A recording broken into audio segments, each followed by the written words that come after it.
cinta. Dan buat kalian yang baru saja kesasar atau terdampar di sini, aku si pembisikatu. Nah, jadi Manasuki ini tergelitik untuk melihat sesuatu yang pada saat ini tetap atau masih menjadi sebuah sorotan.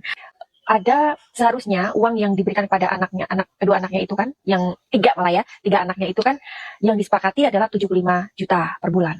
Dan Ruben memberikannya lebih loh, 200, 26 atau 260 something like that lah ya, pokoknya kisaran 200, itu banyak banget ya. Tapi nggak tahu juga ya buat kalian yang mungkin suaminya sultan ya, uang 200 itu mungkin kurang ya kan, ini kan depends on gitu. Apalagi kan yang membela Sarwenda juga belum tentu ya dikasih uang 200 juta kan sama suaminya atau mantannya, belum tentu loh ya. Oke, jadi kenapa ya dia selalu bilang seperti itu gitu loh. Apakah anak-anaknya ini hanya bahagia dengan dia? Apakah dia berpikir bahwa ketika anak-anak jatuh di tangannya Ruben itu anak-anaknya tidak bahagia? Nah, coba deh kalian yang punya apa ya, maksudnya kalian ini kan. Assalamualaikum warahmatullahi wabarakatuh. Halo, sahabat Surapentol, Hanel yang selalu membahas dan mereaksi berbagai isu yang sedang viral, termasuk reaksi dari para kreator lainnya.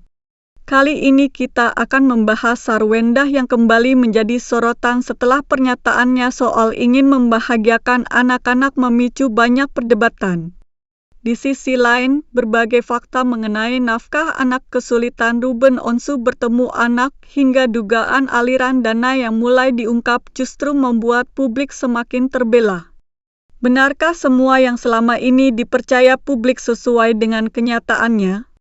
Ataukah ada sudut pandang lain yang selama ini luput dari perhatian? Tonton videonya hingga usai, karena saya akan memberikan komentar cukup panjang di bagian akhir video. Yuk kita tonton videonya.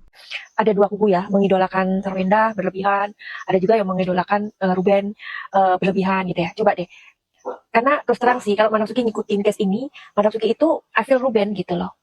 Karena kan bisa dikatakan dia itu katanya nggak dipersulit ketemu anak.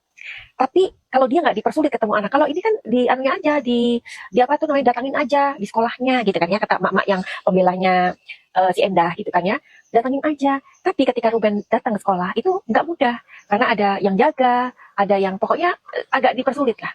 Kan Ruben kan nggak mau ya dia sampai menarik anaknya dimasukkan ke mobil, kan nggak mungkin ya kayak gitu ya. Nah, nanti kalau dia lakukan itu salah lagi di depan kalian yang membela Sarwenda, kan begitu ya. Terus kalau di rumahnya Ruben sudah bilang dia nggak mau, karena di rumah itu banyak sekali kenangan yang dia sudah merasa trauma begitu. Jadi sebenarnya apa ya maksud dia ngomong kalau saya akan membahagiakan anak-anak lo? Emangnya Ruben nggak mau membahagiakan anak-anaknya? Kalaupun yang 6 bulan itu tidak dia bayarkan, kan karena dia kesulitan untuk mendapatkan informasi apa aja sih kok sampai 200 juta itu, dan selalu berbeda-beda gitu loh ya.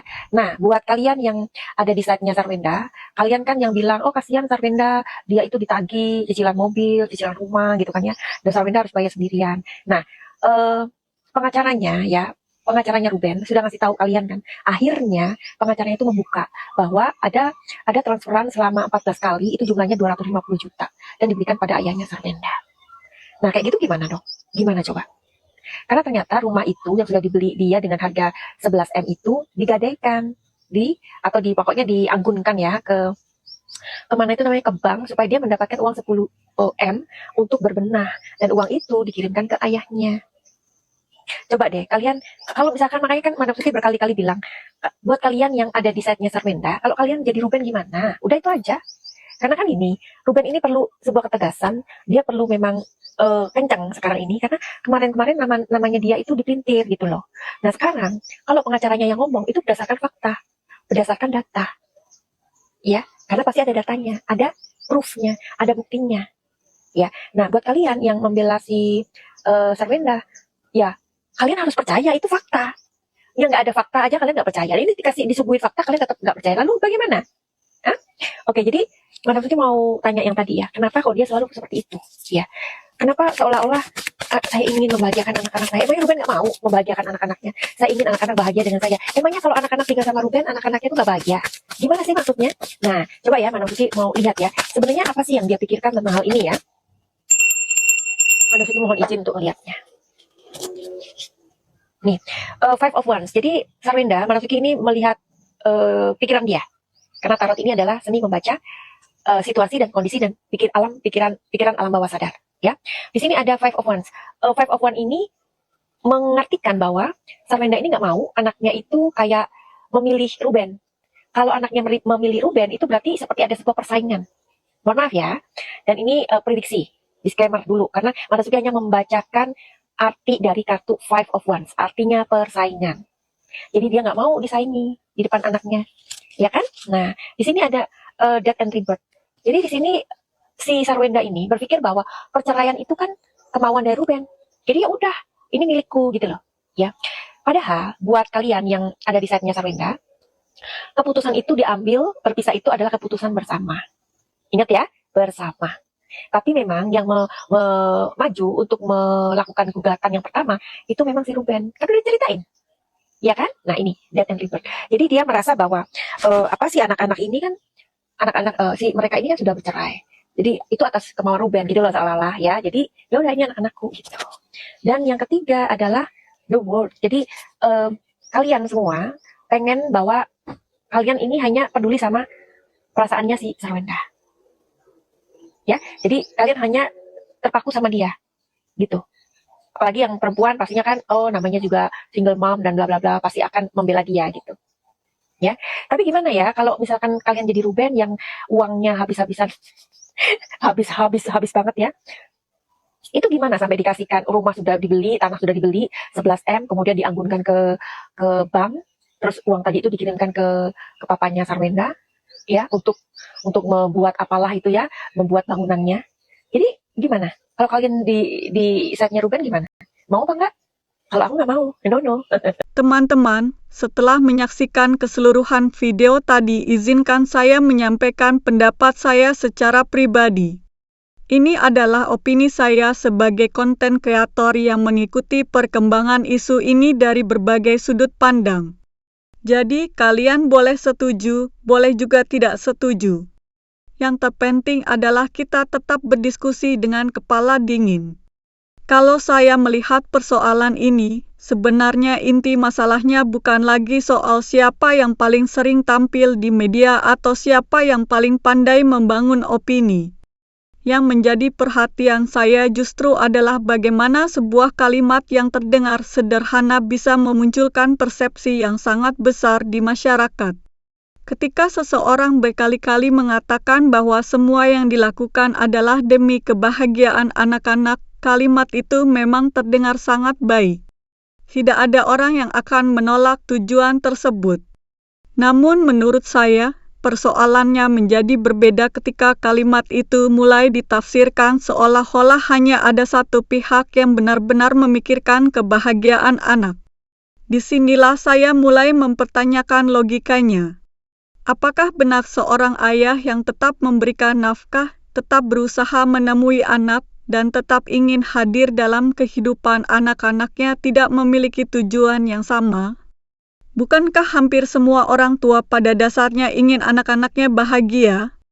Karena itu saya merasa publik seharusnya tidak terburu-buru menyimpulkan bahwa hanya satu pihak yang memiliki kasih sayang terhadap anak. Hal lain yang juga menarik perhatian saya adalah bagaimana opini publik sangat mudah dipengaruhi oleh narasi yang terus diulang. Ketika sebuah narasi diulang berkali-kali, lama-kelamaan orang menganggapnya sebagai sebuah kebenaran mutlak. Padahal dalam setiap konflik rumah tangga, apalagi yang sudah masuk ke ranah perceraian, hampir selalu ada dua sisi cerita yang perlu didengar secara seimbang. Saya juga merasa bahwa masyarakat seringkali terlalu cepat menentukan kubu. Ada yang membela mati-matian Sarwenda. Ada juga yang membela Ruben tanpa mau mendengar pihak lain. Menurut saya, sikap seperti ini justru membuat diskusi menjadi tidak sehat. Ketika seseorang sudah memilih kubu, seringkali fakta apapun yang muncul tidak lagi dianggap penting. Yang penting adalah mempertahankan pendapat yang sejak awal sudah diyakini. Kalau memang benar ada berbagai data mengenai nafkah, transfer, maupun persoalan lainnya sebagaimana dibahas dalam video yang kita tonton, maka biarkan semuanya diuji melalui bukti dan proses yang semestinya. Jangan sampai kita sebagai penonton justru lebih emosional daripada orang-orang yang sedang menjalani persoalan tersebut. Saya pribadi juga berpikir bahwa anak-anak seharusnya tidak dijadikan alasan untuk membangun opini publik. Anak-anak membutuhkan kasih sayang dari kedua orang tuanya. Mereka tidak membutuhkan perang narasi yang terus berlangsung di media sosial. Semakin panjang konflik dipertontonkan kepada publik, semakin besar pula kemungkinan anak-anak suatu saat membaca semua komentar yang beredar. Menurut saya, orang tua yang baik bukan hanya yang mengatakan mencintai anak, tetapi juga yang mampu menjaga perasaan anak dari konflik berkepanjangan. Karena itu, saya berharap apapun masalahnya dapat diselesaikan dengan cara yang lebih dewasa dan tidak terus-menerus menjadi konsumsi publik. Saya juga ingin mengingatkan bahwa kita sebagai penonton sebenarnya tidak pernah mengetahui seluruh cerita yang terjadi di balik layar. Yang kita lihat hanyalah potongan-potongan informasi yang muncul ke publik. Sangat mungkin masih ada banyak hal yang tidak diketahui masyarakat. Oleh sebab itu, menurut saya akan lebih bijak apabila kita tidak mudah menghakimi salah satu pihak hanya berdasarkan satu narasi. Terakhir, saya berharap siapapun yang memang benar, semoga kebenaran itu pada akhirnya terungkap melalui fakta, bukan melalui perang opini. Dan siapapun yang keliru, semoga memiliki keberanian untuk memperbaiki keadaan. Pada akhirnya yang paling penting bukan kemenangan salah satu pihak, melainkan masa depan anak-anak yang menjadi pusat dari semua persoalan ini. Itulah pendapat saya. Sekali lagi, ini murni opini pribadi berdasarkan video yang baru saja kita saksikan bersama. Bagaimana menurut kalian?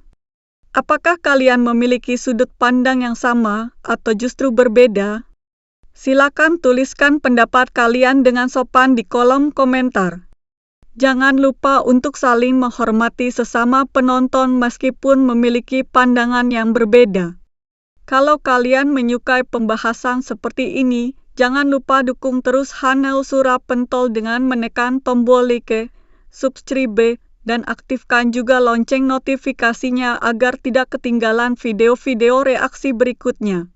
Terima kasih sudah menonton sampai akhir. Wassalamualaikum warahmatullahi wabarakatuh.